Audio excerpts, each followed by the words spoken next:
So Adolph Reed is Professor Emeritus of Political Science at the University of Pennsylvania.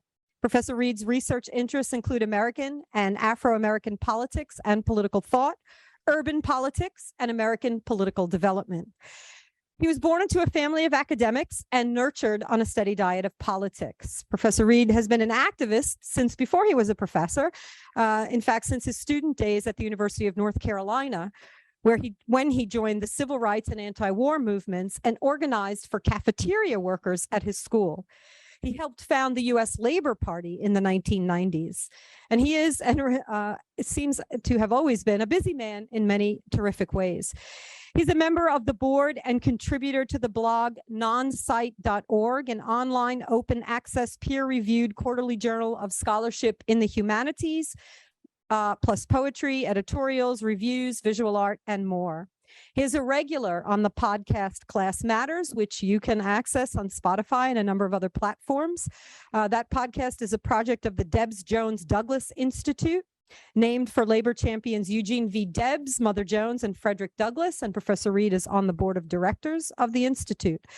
His numerous articles have appeared in a variety of academic and political publications, including The Black Scholar, Political Theory, American Quarterly, New Labor Forum, Jacobin, The Nation, Dissent, The New Republic, and Common Dreams. Professor Reed is the editor of and author of several books on the relationship between class and racism. His most recent is The South, Jim Crow and Its Afterlives, published by Verso. He has several other books in progress. He and Walter Ben Michaels have a book coming out in January with Eris Press in the UK called No Politics But Class Politics. Also, he is completing another book with Kenneth Warren for Routledge Press called You Can't Get There From Here, Black Studies, Cultural Politics, and the Evasion of Equality. And he is completing yet another book with Verso titled When Compromises Come Home to Roost, The Decline and Transformation of the U.S. Left. So it is my pleasure, and I now ask you to share in that pleasure, to welcome Professor Reed and give him a round of applause. And now I toss it over to you, Adolph. Yep. Hi, thank you very much for having me. I'm really sorry I can't be there live. COVID, did me in last month. This is a very important conference, obviously, and as soon as Marianne contacted me, I figured I couldn't do anything but say yes, because this is like the most important thing in our lives in the U.S. at this point, I believe. And I want to thank Marianne as well for a very generous introduction. So I guess I'll just get right into it. So the title of my talk today is How Serious is the Authoritarian Threat in the U.S. and What Can We Do About It? Of course, the answer to the first question posed in my title, I believe most of us will agree, is easy. It's very serious indeed. In fact, it's not unreasonable to fear that next week's election could be the last real one in this country for a long time. And even if reactionaries don't win congressional majorities or tighten their grip on state legislatures and governorships at the polls, there's little reason to doubt that some or many of them may attempt, as Bolsonaro's forces are now doing in Brazil, to take apparent electoral defeat as a pretext for a provoking political crisis by refusing to accept results as legitimate to the point of mobilizing violent opposition. Of course, the dangerous anti-democratic tendencies did not emerge with Trump. He became a useful symbol around which they've been able to condense strategically and advance rapidly as an electoral movement. However, those tendencies have been present in US politics and have been building in this direction for a long time. And it's important to stress that Democrats and liberals have accommodated and abetted their growth by ceding important interpretive and policy ground to them all along. So with your indulgence, I'm going to rehearse some points that I made a little more than a year ago in an article I wrote in Onsite. But discrediting government and the idea of the public has been a component of the GOP game plan since Reagan. And Democrats have reinforced that message in their own way. Jimmy Carter ran for the party's presidential nomination in 1976, as some other altercockers may recall. partly on his record of having cut the size of Georgia's government as governor. And as president, he initiated deregulation as a policy priority and imposed the economic shock that the Volcker shock that paved the way for Reagan. And it was Bill Clinton who announced in his 1996 State of the Union, who announced in his 1996 State of the Union address. Pardon me. Am I getting feedback, or am I hearing someone? Or okay, I'll go on. It was Bill Clinton who announced in his 1996 State of the Union address, the era of big government is over.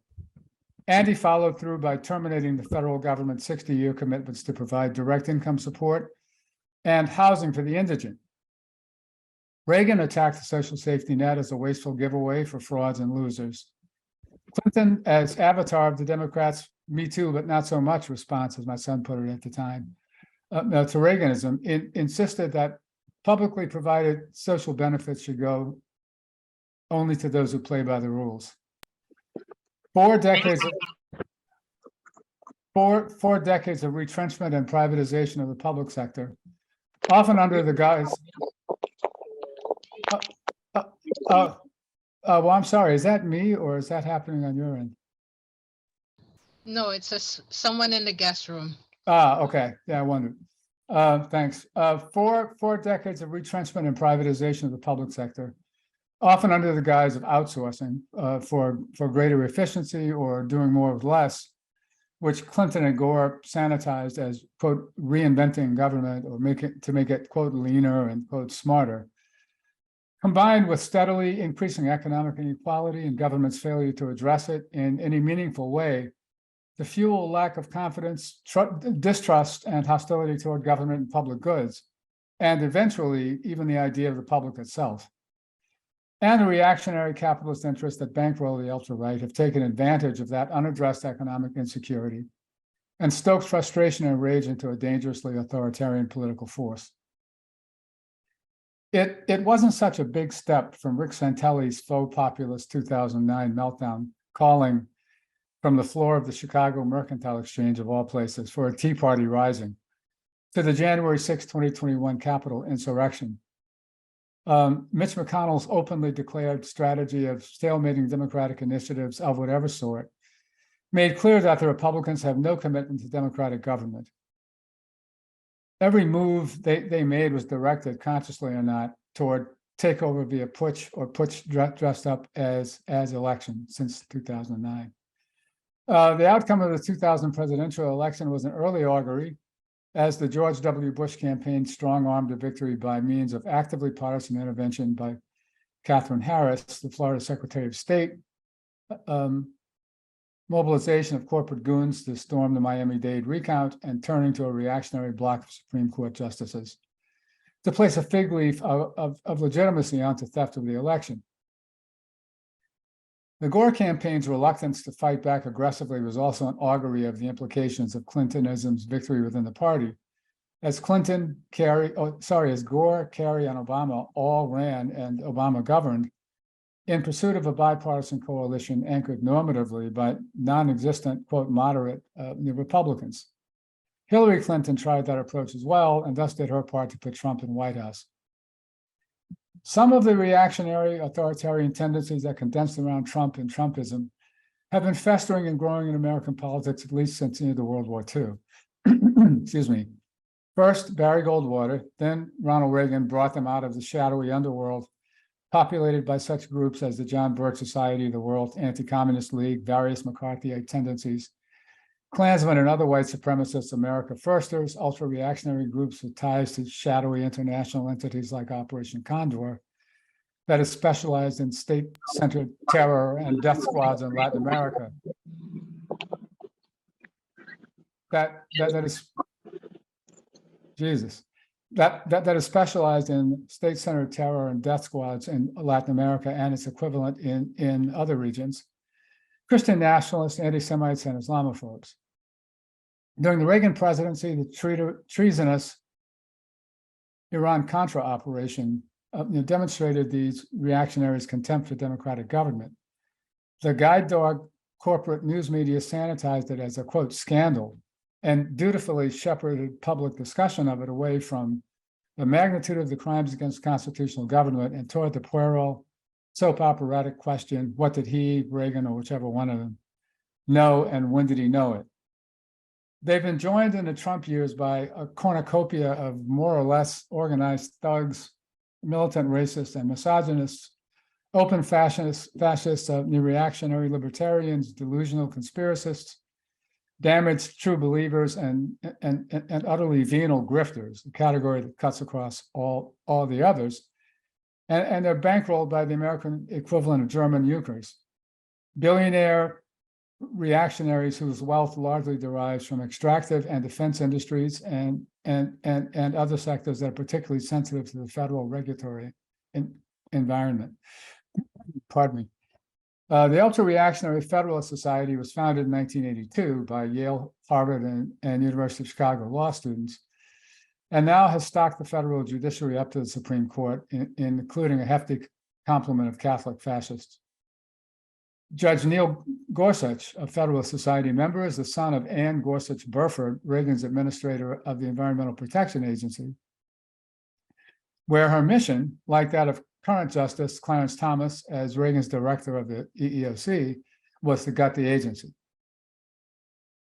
Political economist Gordon Lafer documents in The 1% Solution how corporations are remaking America one state at a time, how right-wing corporate lobbying groups like the American Legislative Exchange Council, ALEC, Americans for Prosperity, the U.S. Chamber of Commerce, and the National Federation of Independent Small Businesses, all funded by the Koch brothers and other rich reactionaries, have organized at the state level to produce and pass anti-worker, anti-democratic legislation, and to secure and fortify Republican control of state governments.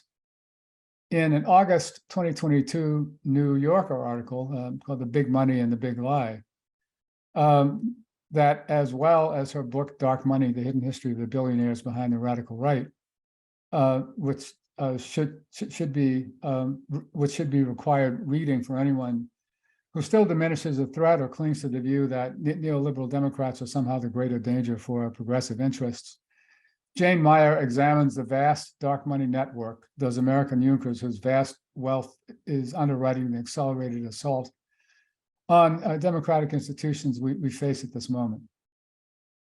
Now, I'm not suggesting that some deep cabal has orchestrated an elaborate, decades-long conspiracy to seize power. That's not how politics, certainly not insurgent politics in a mass society, works. I'm also not interested in hashing out counterfactuals like whether this could have happened without James Buchanan, the Cato Institute, or the Koch brothers. What we do know that's pertinent to what we're up against at this moment is that after Goldwater's presidential run was crushed by Lyndon Johnson in 1964, enough of the militant ultra-reactionary core of his campaign took the lesson that they'd been talking too much only to themselves, which is a lesson that I wish could spread in Brooklyn, and went out into localities among largely suburban potential constituencies to agitate and field test messages and issue bundles that could enable building an alliance that extends far beyond the ranks of those who would benefit from realizing the capitalist class agenda that lie at the movement's core. Historian Lisa McGurr is one who, in her book, Suburban Warriors, The Origins of the New American Right, examines what was then called the New Right militants' organizing strategies and the relatively homogeneous suburban ecological niches typified by Orange County, California, within which their efforts gained traction. Political scientist Daniel Parker's doctoral dissertation on the Conservative Political Action Committee, CPAC, The Origins and Role of the Conference in the Expansion and Consolidation of the Conservative Movement, 1974 to 1980, is a distinctly informative account of how the ultra-right approaches building, sustaining, and directing the movement.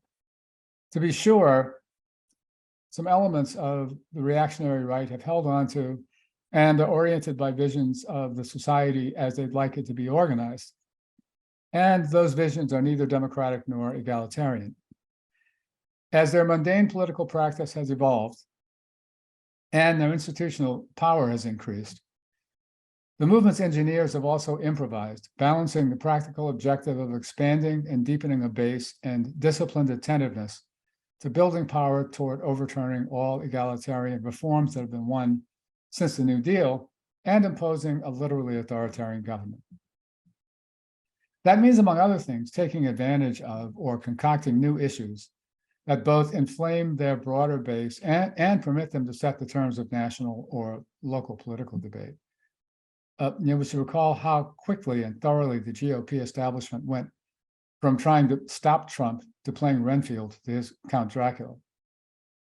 Now, I have no idea how extensive the consciously putschist tendency has been among the right, though it's certainly growing. The best that one might say for Mitch McConnell, for example, is that his aspiration perhaps didn't extend much beyond immobilizing government, precluding any progressive legislation or appointments. Nor do I imagine that the likes of Lindsey Graham or Kevin McCarthy had been impelled by radical ideological commitments more elaborate than advancing the immediate interests of the class they represent and suppressing those who might want to do anything else. That doesn't really matter. The policy steps necessary to prepare for ultimate authoritarian victory are the same as those favored by less far-sighted reactionaries.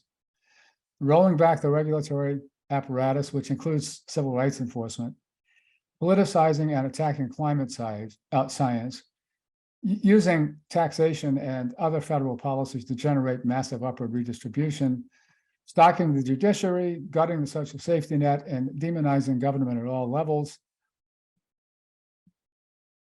undermining labor rights and unionization and more, expunging even the very idea of the public. Watching Rand Paul doing his best Joe McCarthy impression and going after Anthony Fauci in a Senate hearing brought home to me that Trumpism helped to bring the notion of extra constitutional takeover of government in from the fringes of national politics and out from the dark ideological core of the Republican right. Trump's preemptive refusal months before the election to accept a defeat as legitimate opened a portal through which the goal of authoritarian transformation could move closer to explicit political strategy.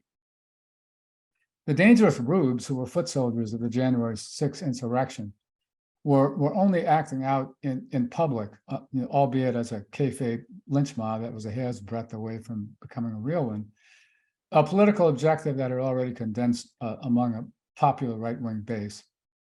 And the recent home invasion at the Pelosi's is like another illustration of just how deep and broad that base is. And they operate apparently now like an independent contractor version of the SA. But the notion that any Democrat office holder is by definition illegitimate and inauthentic is not new, of course. Birtherism was predicated on that general conviction. Obama's race facilitated spreading the claim about him, but it was already visible within rhetoric, positing the Republicans as the, quote, real Americans, unquote. It underlay fervor around the 2000 election theft, as well as right-wing jeremiads that electing Democrats threatened the end of civilization, long before Obama even became a glimmer in Wall Street's eye. Restriction of the franchise to property owners and the rich has been a strain in ultra-right politics across the sweep of the 20th century and into the first. In this regard, it's interesting parenthetically in this respect, as an illustration of the deep antediluvian character of the right's anti-democratic reflexes, that the arcane demand for repeal of the 17th Amendment to the Constitution, which since 1913 has mandated the direct election of the US Senate, has routinely popped up on right-wing political laundry lists. And the real Americans like us qualifier gives this hostility to democracy a popular appeal to those outside the upper class who can be suckered into identifying with them. That qualifier also underscores the work that race ideology, broadly understood, does to provide the illusion of commonality among those identifying with the right.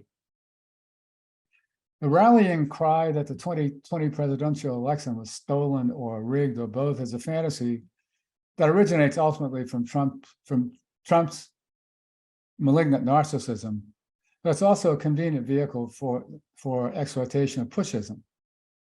The novel coronavirus pandemic and Trump's militant denialism opened another portal.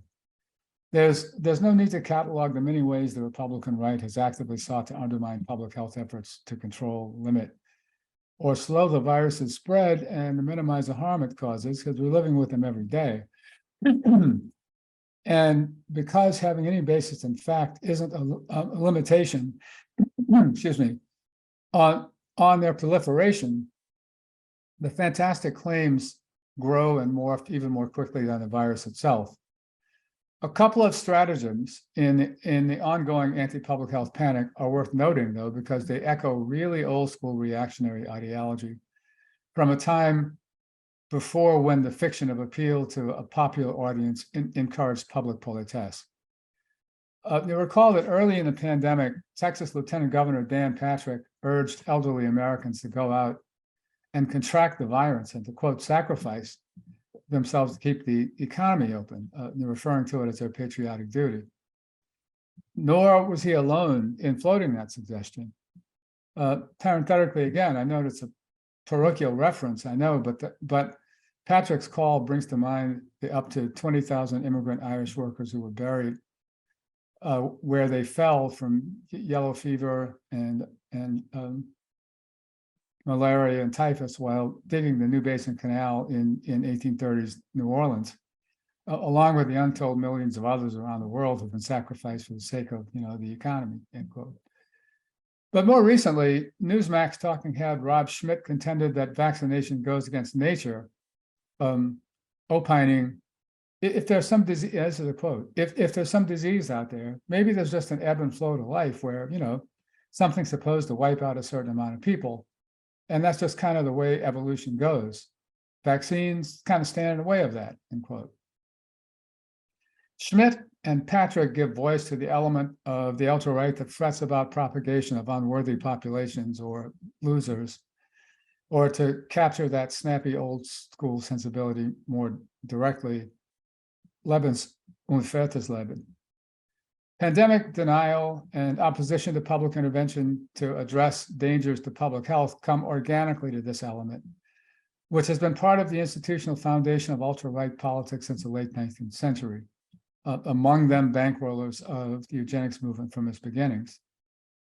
Recently, Nafiz Ahmed, in an article, The Dark Heart of Trussonomics, the mainstreaming of libertarian theories of social Darwinism and apartheid, published in the Byline Times on October 10th, examines what he describes as the key ideological driving force of Truss's and her allies' economic program in the UK, which he identifies as, quote, the reshaping of neoliberalism into an extreme nationalist economics rooted in a form of social Darwinism. Under this ideology, it's impossible to reduce inequality because characteristics such as race, gender, and class that cause disparities are fixed, end quote. Ahmed also perceptively notes the centrality of underclass ideology as the normative foundation of the centralized inegalitarianism. With the startling quickness that bespeaks the depth and breadth of their organizational capacity, the Republican right has mobilized an alliance of committed reactionaries, opportunist political operatives, anti-vaxxers, survivalists, and other more or less dangerous anti-government hobbyists, internet conspiracists, unhinged psychopaths, militant anti-communists, zealous anti-abortionists, and other Christian fanatics, would-be libertarians, gun nuts, unambiguous fascists, and ethno-nationalists. Actual, that is, not simply people who say or do things that affront liberal anti-racists, white supremacists, xenophobes, sexists, and anti-LGBTQ militants, desperate people seeking answers and solutions to the material and emotional insecurities that overwhelm their lives, and of course the grifters who follow alongside the herd looking to pick off the weak and vulnerable, one of whom is running for Senate in Pennsylvania right now. Even the right-wing Catholic bishops have gotten into the act, at least when they can stay off Grindr, defying the Pope in pressing to deny Biden the sacrament, if not to excommunicate it. Notwithstanding their idiosyncratic identities and issues, Trumpism has developed as the umbrella under which they converge, with MAGA as a symbol that condenses all their disparate aspirations. And that didn't just happen either. It's a result of years of propaganda and organizing. Birthism and Pizzagate built on the kayfabe principle to establish the movement's foundation in a truer truth than the world of facts and contradictions. That's how Trump supporters can declare sincerely that he's, quote, the only one telling the truth, end quote, though practically every other word out of his mouth is a lie. No matter where he was born, Obama's essence was not American. If Democrats and cosmopolitan liberals are hidden pedophiles, and the image of the pedophile as quintessential, unqualifiable conversation-stopping evil is itself the product of a bipartisan sex panic in the 1980s.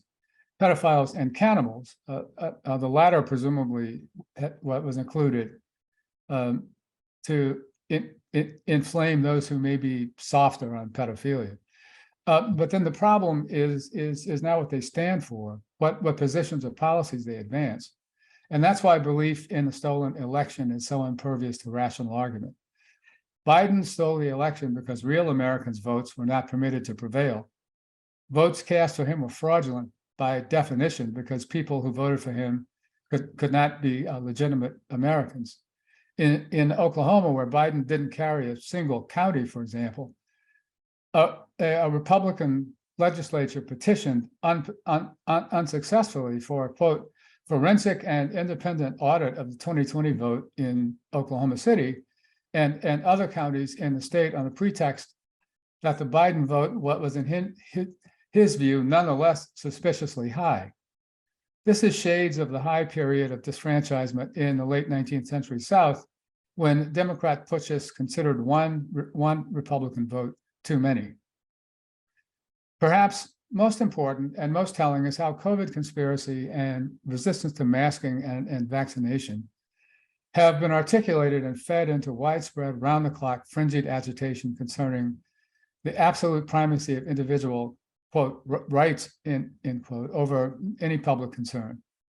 This is the fruit of a half-century of relentless right-wing attack, again, abetted by neoliberal Democrats, on the very idea of the public, which was already evident in proliferation of the belief that my right to carry an assault rifle into any public space overrides concerns for the public safety. And now that my right to refuse to wear a mask, even in establishments that require them, or vaccination in the throes of a pandemic, supersedes regulations intended to safeguard public health. That narrative reinforces castigation of any public intervention as government overreach or even tyranny. The apparent irrationality superficially driving the hysteria stands out and prompts bewilderment and astonishment. Yet, although characterizations of the Republican Party having become a death cult and the like can be arresting as metaphor, they miss the vector plotted by this movement's political trajectory and the gravest dangers it poses. It's useful in this context to recall Margaret Thatcher's three most infamous dicta. One, there's no such thing as society. There are individual men and women, and there are families, and no government can do anything except through people and people who look to themselves first. Two, that economics are the method, the object is to change the soul. And three, when asked to identify her greatest achievements, she replied, Tony Blair and New Labor. We forced our opponents to change their minds. The extent to which that sort of solipsistic individualism has spread in American life, irrational or not, reflects the success of that Thatcherite vision.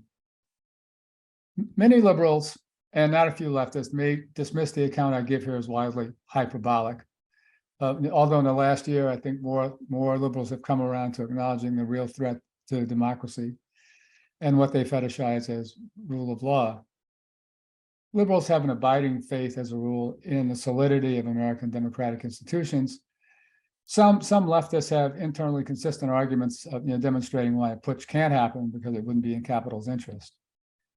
It always seems most reasonable to project the future as a straight line extrapolation from the recent past and present.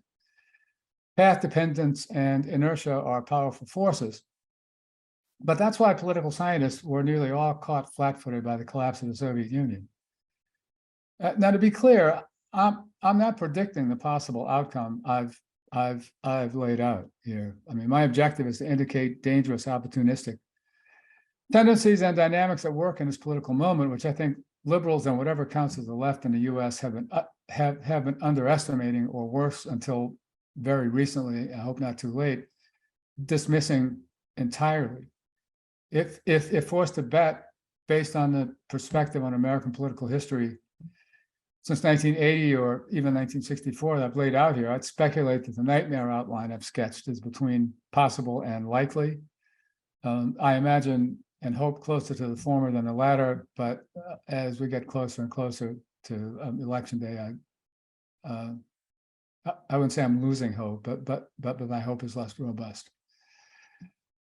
A key practical reason to stress the danger on the horizon is the possibility that the national and global political economic order we've known as neoliberalism has evolved to a point at which it's no longer capable of providing enough benefits, opportunity, and security to enough of the population to maintain its popular legitimacy. I am hardly alone in suggesting that we may have come to a significant crossroad. In fact, I've taken to describing it as a T-shaped intersection. But people with much greater faith in and commitment to contemporary capitalism than I have, and who have much more sophisticated knowledge of its intricate inner dynamics, also have expressed that view, though in somewhat different terms and in relation to different political concerns. And that's in addition to a broader consensus among globalist economic technocrats that the tendency to financial crises is chronic, and that the goal of management of the global financial system must center more on recognizing them quickly and mitigating their effects than on preventing them. And a key point here is mitigating their effects on property owners and on the investor class, and concentrating the costs on states and taxpayers. But no less decorated a doctor of the neoliberal church than Lawrence Summers, as early as 2013, it invoked, albeit gingerly, the language of secular stagnation, long rejected by his brand of economists, as perhaps useful for making sense of chronic underperformance of US GDP. He elaborated further on the stagnationist tendency in the national economy in a co-authored 2019 Brookings paper. If anyone's interested, it's called On Falling Neutral Real Rates Fiscal Policy and the Risk of Secular Stagnation. BlackRock, Inc., the world's largest asset management firm, which has a significant voice in the Biden administration, most prominently through Brian Deese, director of the National Economic Council, also sounded the alarm about stagnation and discussed heterodox responses, including industrial policy, another neoliberal bugbear, in a 2019 report called Dealing with the Next Downturn. At the same time, the already astonishing patterns of regressive redistribution of wealth and income that largely have defined neoliberalism globally, and in the US particularly, have accelerated since the Great Recession, and even more during the coronavirus pandemic. How could such an order not slide into the throes of a legitimation crisis? If neoliberalism has reached such an impasse, I've argued, that there are only two possible directions forward politically, thus my T intersection reference. One is toward social democracy in pursuit of solidaristic, downwardly redistributive policy agendas within a framework of government in the public good. The other is toward authoritarianism that preserves the core neoliberal principle of accumulation by dispossession by suppressing potential opposition.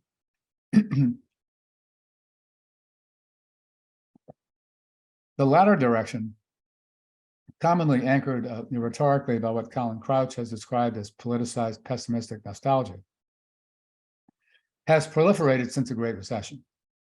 Parties or movements organized around that sort of reactionary politics have come to power electorally or otherwise in Hungary, Poland, India, Turkey, Ukraine, Brazil, and I'd add Boris Johnson's Tory government in the UK and Trump's here.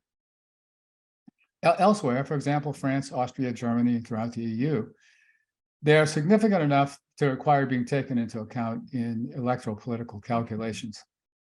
It's short-sighted not to note that similar forces are on the rise in this country, and that Trumpism has emerged as a vessel for cultivating and deploying that politicized pessimistic nostalgia as an alternative to more social democratic response.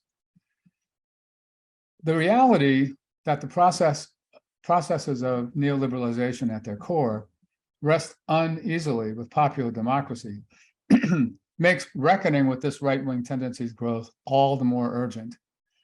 Insulation of policy processes as much as possible from popular oversight at local, national, and international levels is at the heart of neoliberal accumulation.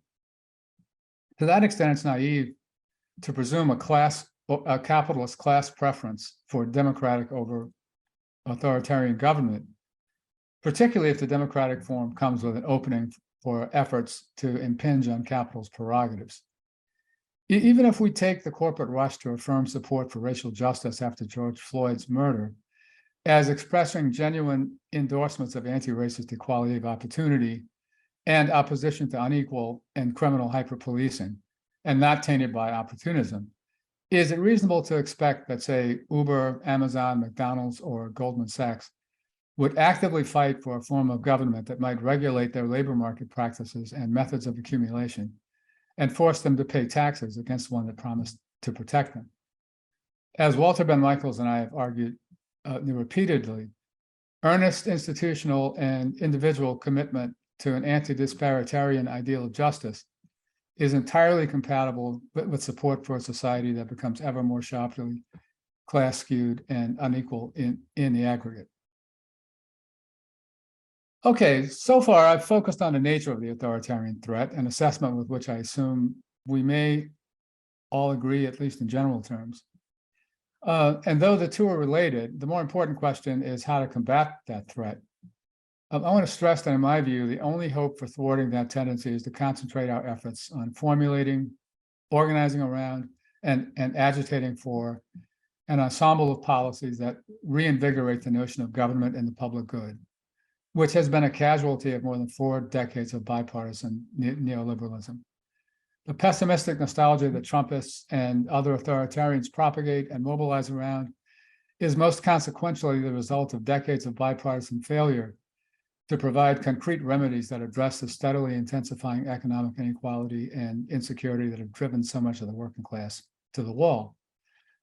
We need to provide an alternative vision that proceeds unabashedly from the question, what would the thrust and content of public policy look like if the country were governed by and for the working class majority? Of course, for the moment, very much hinges on Democrats beating back or holding off the Republican electoral efforts next Tuesday. But building a broad working class-based movement is the only way we might successfully defeat the reactionary right wing, and we need between now and 2024 to begin trying to build a sort of popular movement that we need. And we must be clear that a left movement does not yet exist, no matter how many internet announcements of imminent victory show up daily on our various electronic devices.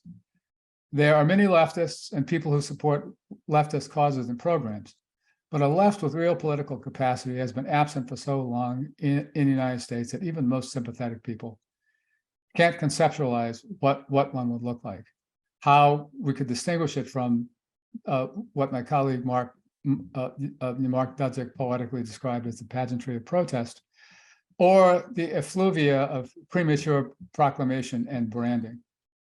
Several years ago, Dudzik and I suggested salient features of an institutionally significant left. We argued, by left, we mean a reasonably coherent set of class-based and anti-capitalist ideas, programs, and policies that are embraced by a cohort of leaders and activists who are in a position to speak on behalf of and mobilize a broad constituency. Such a left would be, or would aspire to be, capable of setting the terms of debate in the ideological sphere and marshaling enough social power to intervene on behalf of the working class in the political economy. Some measures of that social power include ability to affect both the enterprise wage and the social wage, power to affect urban planning and development regimes, strength to intervene in the judicial and regulatory apparatus to defend and promote working class interests, power not only to defend the public sphere from encroachments by private capital, but also to expand the domain of non-commoditized public goods, and generally to assert a force capable of influencing, even shaping public policy in ways that advance the interests and security of the working class majority. Now, clearly, this is not the sort of formation that can be generated overnight.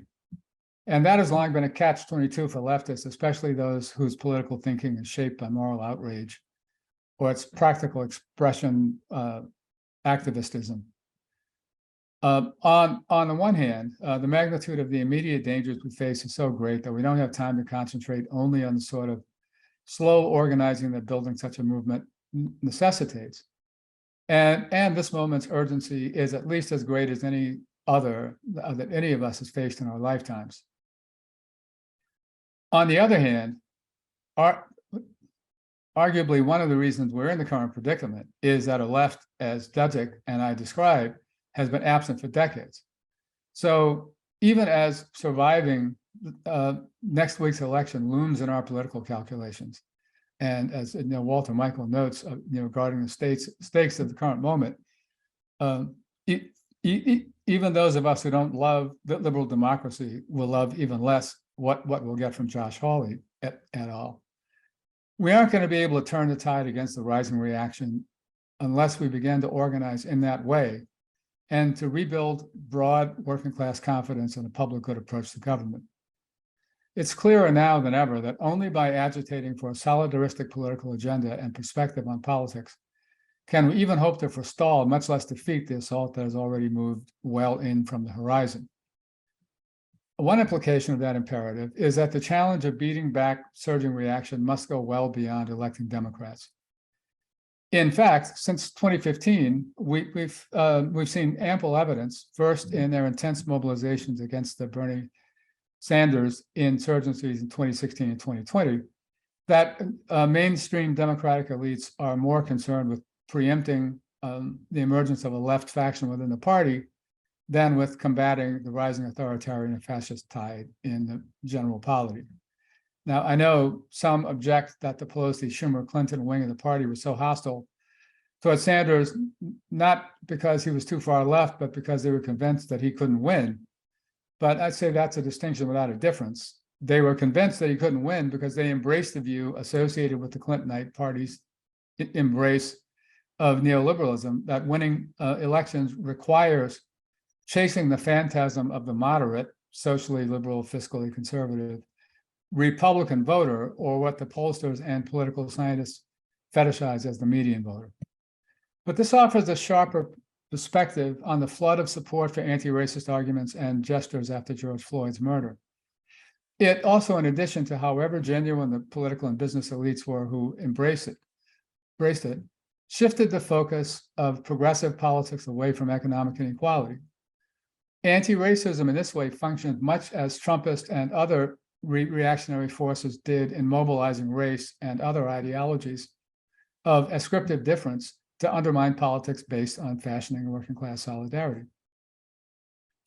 It's telling in this regard as well that in 2022, the Democrats more or less concertedly solicited people of color, women or LGBTQIA candidates to embody literally, ostensibly progressive values, rather than candidates who stood for working class programs and agendas, showing once again that the Democrats will do whatever they can, will search for whatever, or will follow any fantasy that they can to avoid making direct appeals to the working class on the basis of working class political economic issues or social wage policies.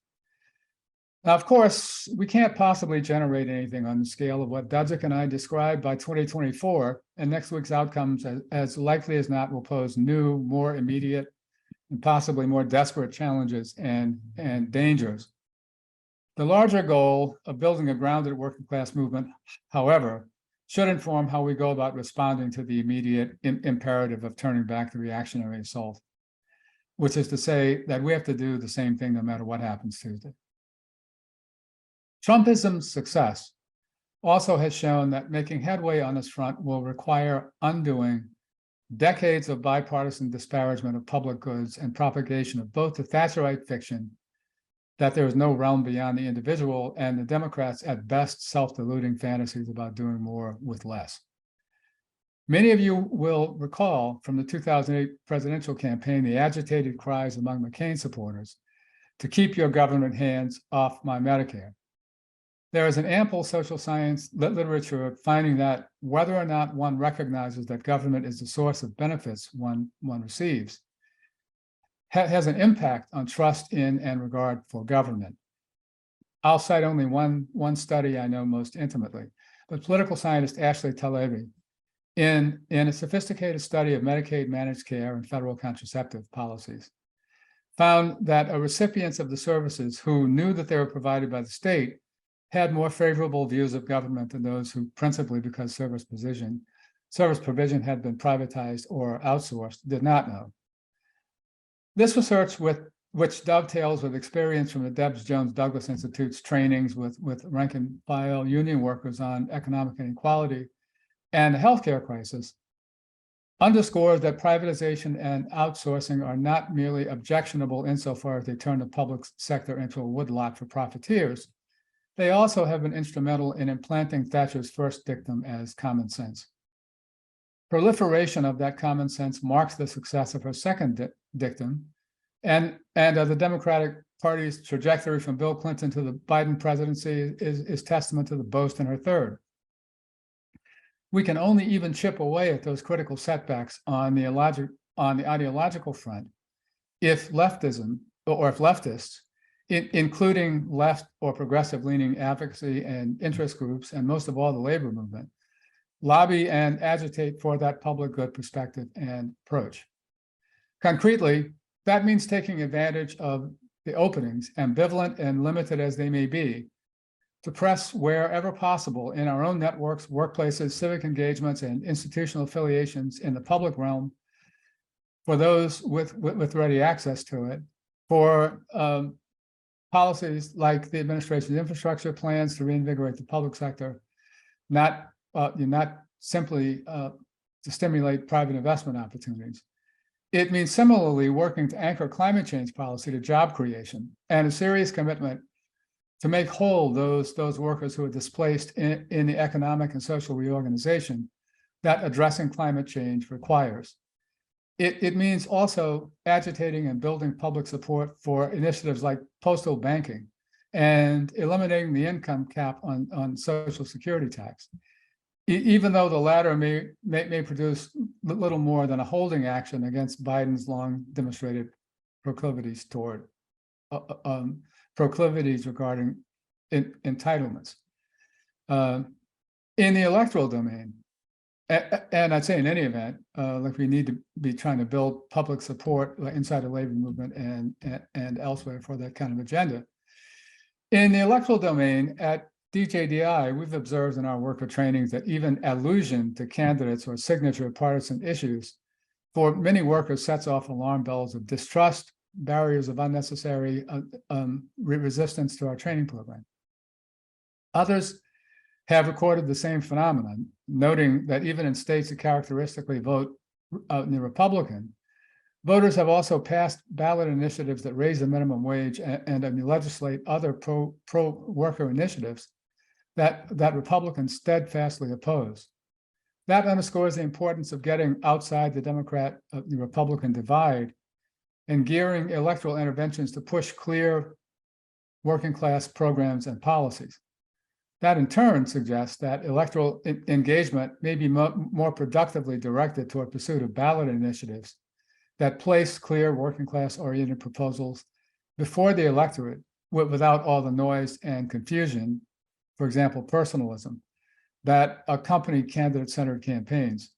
And issue-centered ballot ballot initiatives can be used or can also be useful tools of political education.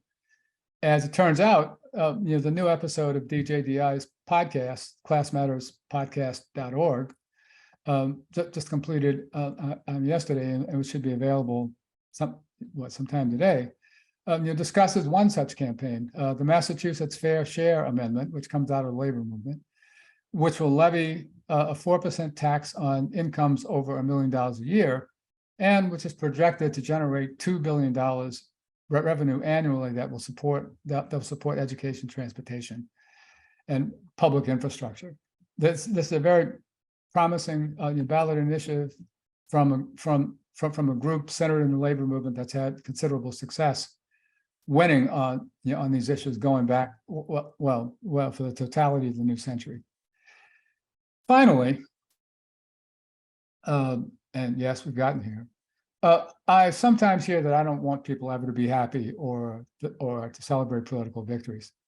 So I'll close with what may at first blush not seem like an upbeat note, which I'll preface by pointing out that a few years ago, I binge watched several political films from the 1960s and early 70s. The Organizer, Battle of Algiers, Z, and the State of Siege, all in one day. And I was struck that each film ends with a defeat, but that each was broadly understood as a profoundly optimistic film in its time. I realized that such films couldn't be made now. What? No superheroes, no glorious victory? But those films were made in a time when there were active and dynamic movements, and activists or leftists and people who identified with the left understood that there's no winning social transformation overnight. So fast forward to the present and the perils facing us. Late this past summer, after fighting off the impulse for several months, I faced up to the likelihood that even if we began to generate the working class movement of the sort I've described here, that's up to the challenge. The greater likelihood is that we won't be able to defeat the fascist tide, right? I've been saying, lately I've been comparing, I've been invoking evolutionary analogy, which is that because the right is already organized and moving, they grow at the pace of cultural evolution in Homo sapiens. And since we're incipient, we can only grow at the pace of biological evolution, like in Homo sapiens, and we can't catch up with them, frankly. And saying that to myself out loud, led me to consider that our efforts now may wind up being more for those who'll be around when the authoritarian regime begins to unravel, and who'll be looking for ways forward. And I found that thought immediately somewhat depressing, if not defeatist, which is one of the reasons that I put it off, or I tried to put off addressing it. But I mentioned it to a colleague who's been experiencing the same concerns about mounting the responses to the reactionary horrors, but whose response to my observation was elation, because like the sensibilities of that earlier left, the colleague understands and is rooted in appreciation of protracted struggle, and the solace that we can take from understanding that the ruling class's fantasies of its omnipotence are just that. Thank you.